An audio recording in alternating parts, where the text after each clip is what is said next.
উলুয়াইলপুর গ্রামে বসবাস করত সুমন নামের এক গরিব কৃষক। সুমনের ১ বিঘা জমি ছিল, যেখানে সে ফসল ফলাত এবং সেই ফসল বাজারে বিক্রি করেই তার সংসার কোনোমতে চলত। একদিন, বাবা, বাজারে একটি নতুন ধরনের ড্রেস বেরিয়েছে। আমার সব বন্ধুদের কাছে ওই ড্রেসটি আছে। আমাকে তুমি ওই ড্রেসটি কিনে দাও। মা, কি করে তোকে কিনে দেই বল? যা ফসল বিক্রি হয় তা দিয়ে কোনো মতে সংসার চলে, আর এইবার ফসলের ফলন এত ভালো হয়নি। সুমনের মেয়ের এই কথাটি শুনে খুব রাগ হয় এবং সে রুম থেকে বেরিয়ে যায়। কি হয়েছে? মুখটা এমন ফ্যাকাশে রাখছে কেন? আর বলো না, মেয়ে আমার ছোটবেলা থেকেই কোনো কিছুর আবদার করেনি।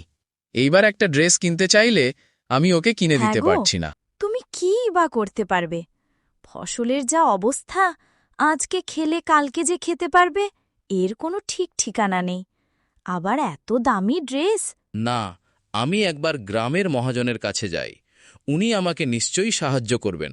এই কথাটি বলে সুমন ঘর থেকে বেরিয়ে যায় মহাজনের বাড়ির উদ্দেশ্যে।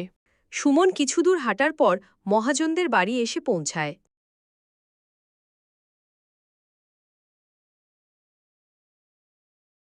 আগে মহাজন, যদি কিছু টাকা ধার দিতেন, টাকার অনেক প্রয়োজন, আর এইবার ফসলও তো ভালো হয়নি।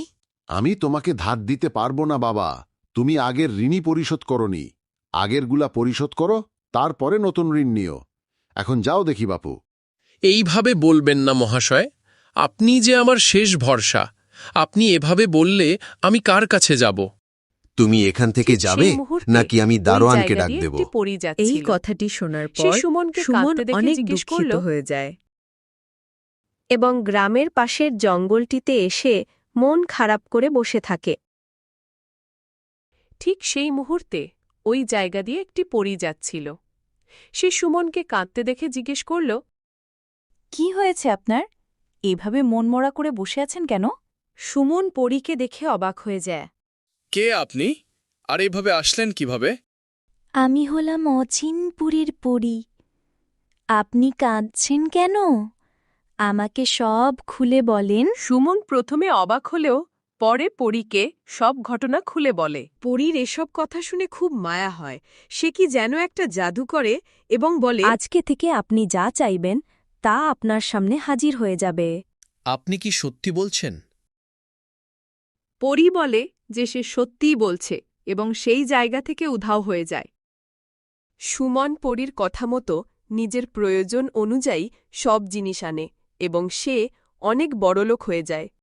তার পাশাপাশি সুমন গ্রামের অন্য লোকেরও সাহায্য করে এবং গ্রামের গরিববৃত্তদের পাশে দাঁড়ায়। তাই গ্রামের লোকেরা সিদ্ধান্ত নিয়ে সুমনকে গ্রামের জমিদার বানিয়ে দেয়।